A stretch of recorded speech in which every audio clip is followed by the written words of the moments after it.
Next up is this great man. He came up with a joke that's very dear to my heart, simply because I love dinosaurs. I won't say it, but I will introduce him. His name is Zach Lynn. Zach Lynn, ladies and gentlemen. Not Jacqueline.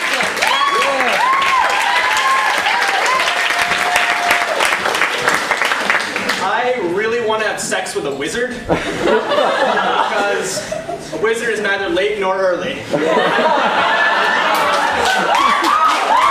Precisely when he means it. If that joke convinces you that I'm really creepy, this next one will. So I was walking back to Goodhue late one night from Olin, and I went out the sketchy back entrance where they load all the weird shit, and I find myself about 30 feet behind this girl who's also walking to Goodhue. And I found myself in the most uncomfortable situation that a man can be in, where I'm the potential mugger, stalker, vagabond, if you will, and I have no choice but to follow her for a considerable distance. So you've really got 4 options when you find yourself in the situation. The first is to try to close the distance, maybe past the girl. Don't do that. You're just confirming what she thinks. The second option is to try to say something to, ease the tension. The problem is that whatever you say isn't going to work. You could say like, hey, I'm not a creepy guy. That's what a creepy guy would say. You could say like, hey, it's a pretty good year for women's soccer. I don't recommend that. So don't do that. The third option is to just give up and just take another route back. Just turn around and hang your head in shame. But no, most men persevere and take option number 4, and they just maintain the distance. A long walk back, and hope that they don't get maced. And so I followed this girl all the way back to Goodhue, all the way up to 4th Goodhue, and past her room. That was how I met one of my neighbors. My next joke is about my brother, who is an asshole. He really likes the show Lost, and he wanted to get me into it. This was a few years ago, back when Lost was still on. And so I'm watching this episode with him, and it's pretty late in the Lost stuff, so I don't really get it. Like, everything's sideways in time, and it doesn't really make any sense. So there's a commercial break, and he has to go to the bathroom. So he goes up to the bathroom, and he tells me, he looks me in the eye, and he's like, Zach, if Lost comes back on, you have to tell me, so that I don't miss it. Like, he's fucking serious about this show. So the show comes back on, and I yell, Charlie, the show's back on. And he sprints out. It took him maybe like 5 seconds from when I spoke to when I see him again. And so the show ends, and my mom comes out of the bathroom, and she says, boys, something bad happened in there. Somebody missed the toilet. So I think to myself for a second, I'm a reasonable guy. Could this have been me? I consider myself an above average Cooper when it comes to actors.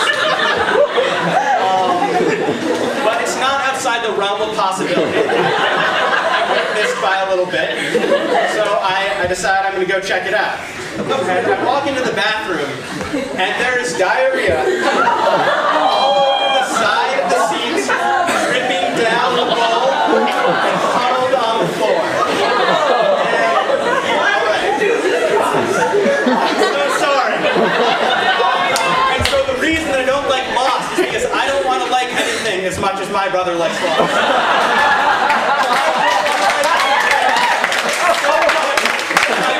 All over my own bathroom. I don't drink Mike's Hard Lemonade because people abbreviate it to Mike's Hard. I don't want Mike's Hard anything in my mouth. My aunt this year for my birthday gave me a diary. And, it's sort of a thoughtful gift, but I was wondering, like, what have I done around my aunt to make her think that I'm a diary kind of guy? I don't recall many conversations in which I, talked about my need, I need a place to list all the cute boys that I know, or that sort of thing. But it would have been different if she'd given me a journal, because journals are for manly men in manly situations. You write in a journal if you're going whaling. Climbing a huge fucking mountain, or if you're in any sort of cannibalism situation. Diaries are really, they're for middle school girls. And there are a lot of cool journals in culture. One of my favorites is the Holy Grail Journal from Indiana Jones and the Last Crusade. And in this journal, Sean Connery writes, he draws out this map of where the Holy Grail is, and he includes all these clues that help Indiana Jones make it past all the traps. So I thought, what would it be like if it was the Holy Grail Diary? Dear Diary, today I sat next to the boy that I like in class. He was totally going to ask me to the box sofa. But then all the other archaeology professors said that I was as fat as a Christmas goose, and that my beard looked like Oprah Winfrey's pubic hair. I cried in the bathroom for the rest of class. So that's what's up with diaries. I really like Pokemon. Yeah!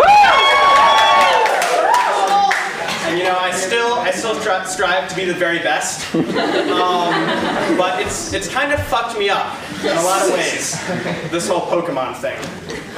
So one of these ways is that I never really understood evolution. Because the way that Pokemon explains it is not actually how it works in the real world. I wasn't aware of this until very recently. A rat will go out and punch a bunch of snakes and birds and shit, and then it'll become a bigger rat. And that's not actually how it works, man. I think that Pokemon is partially responsible for this hoarding problem that's sweeping the nation, because you gotta catch them all. The type advantages also in Pokemon are sort of weird. A lot of them make sense, water puts out fire, so water-type moves are strong against fire-type Pokemon, but fighting is weak against flying. And the way that I explain this is that it's really, really hard to punch a bird. It's surprisingly difficult. And the type advantages from Pokemon have really influenced my view of the world. So there was a flood at my grandma's house a few years ago, and my dad was trying to stop all the water. So he was like, "All right, I'm going to build a dam with these rocks, Zach. Can you help me?" And I'm like, "Dad, I don't think you should use those rocks on that water. It's not going to be very effective." And I started with a really creepy joke, so I'm going to end with one. I'm a handsome guy, so a lot of people want to sit on my lap. Like men and women, and sometimes I don't want them to sit on my lap. So I just say, "I have an erection," and usually that'll stop them, but it doesn't work if they're children.